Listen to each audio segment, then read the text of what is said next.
Hi guys! For today's mini vlog, nagplansya nga ako dyan ng uniform ni Ate Sam. Busy-busyhan nga naman tayong mga nanay kasi nga pasukan na naman. Buti na nga lang nga na-prepare silang tatlo na panghapon. Si Kuya Aaron nga at Kate ay panghapon nga din. Kaya nga sabay-sabay ko na nga silang naasikason tatlo. Ay nako guys, sobrang gastos talaga ngayong pasukan. Pabili nga doon at pabili dito. At lalo na nga si Ate Sam ay high school na. Ay naku, kada uwi niya meron siyang pinapabili. Kaya dapat nga ay duplicate tayong mga magulang. Lalo na nga sa amin nga, isa nga lang ang nagtatrabaho. Kaya masakit nga talaga sa ulo mag-budget sa pang-araw-araw na gastusin. Nga ay nagpapasalamat na pa rin ako sa Panginoon at nakakaraos pa rin niya sa pang-araw-araw. Ayan nga si Ate Sam at nag-umpisa na nga siya mag-ayos ng mga gamit niya na dadalhin niya sa school. Pasalamat na nga lang ako sa bata na ito dahil napakasipag nga nitong pumasok. Hindi ko pa nga pala siya napacheck up kahit na hindi pa rin nawawala ang kanyang ubo. Pero nabilan ko na nga siya ng gamot at medyo nawawala-wala na nga ito at medyo effective naman ang gamot.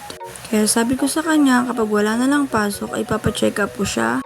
Ay nako, hindi talaga absent ang bata na yan kahit na may nararamdaman yan. Pasalamat na nga lang ako na hindi siya tinatabad pumasok.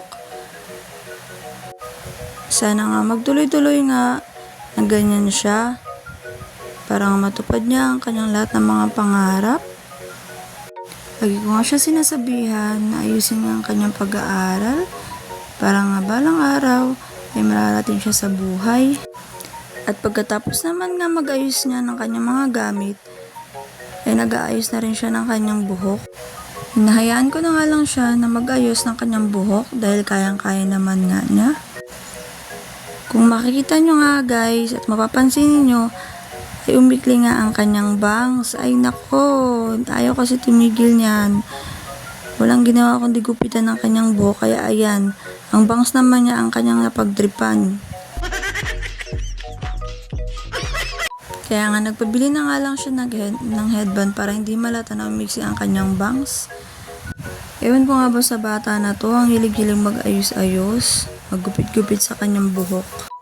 Sa sobrang boring na lang niya siguro at wala siyang magawa, kaya ayan, buhok na lang niya, kanyang pagtripan.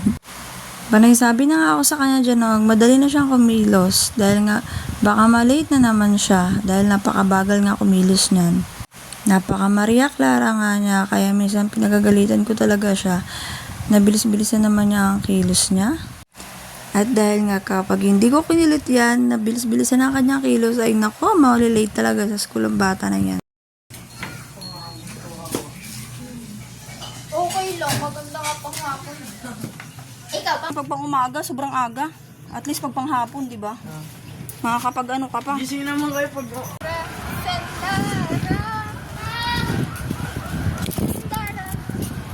Tubigan mo, Sandara! Bibili ako eh. Bigat niya. Ayan nga. At dahil sabi ko nga sa kanya, dahil first day of school, ay hahatid ko siya. Pero dun lang naman ako sa labas ng gate. Hindi naman totally hahatid ko siya sa loob. No? At baka nga mamaya, pagtawanan pa siya, na high school na nga at ihahatid pa. At meron pa nga siyang pakanta-kanta habang naglalakad kami papuntang school. Pero alam ko lang, kinakabahan yan. Dahil lagi nga niya sinasabi sa akin na natatakot nga daw siya kasi panibagong school na naman daw siya. Pero hindi naman nga ito malayo sa dating school niya na elementary. Halos magkatabi nga lang ito ng high school. Makikita nyo nga dyan na medyo aringit na ang aking mukha dahil nga napapagod na ang buntis. Biruin nyo nga naman at tatlo silang inaasikaso ko at isa lang ako. Bali nga pala apat kasi kasama ang tatay nila. Ay nako. Pagkatapos ko nga siyang hatid niyan, dumiretso naman ako sa school ni Cade. At dahil nga nag-iinarte na naman tong bata na ito at hindi na nga daw siya papasok kasi nga hindi ko nga daw siya nabila ng notebook. Kaya nga hindi ko siya nabila ng notebook kasi nga inaantay ko pa yung manggagaling sa teacher nila kasi nga baka nga meron pang iba't ibang color. At dahil nga meron nga rin naman kasing ipamimigay ng mga notebook. Kaya nga sabi ko hindi na nga lang ako bibili at babalutin ko na nga lang ito. Para nga mas makatipid na naman. At pagpunta ko nga sa room nila, eh, wala pa nga ang kanilang teacher. Kaya umuwi na nga lang muna ako niyan. Kadalakat na ako pa uwi na sa bahay. Ayan, at pagkatapos ko naman nga sa school, at ito naman ang aking atupag. Ay nako, ang aking labay natambak na. Dahil nga halos isang linggo na walang tubig ang Maynila. Diyos ko po. Fast forward nga guys, at ayan nga, uwian na ni Ate Sam. At dahil magagabi na nga ang kanilang uwian, kaya naisipan ko na nga siyang sunduin. At baka nga mayaya na naman kung saan saan. At sabi ko nga sa kanya pagkatapos sa school ay uwi agad sa bahay. Dahil ayaw ko nga na masanay siyang gumagala. So siya hanggang dito na lang ang ating video. Bye-bye!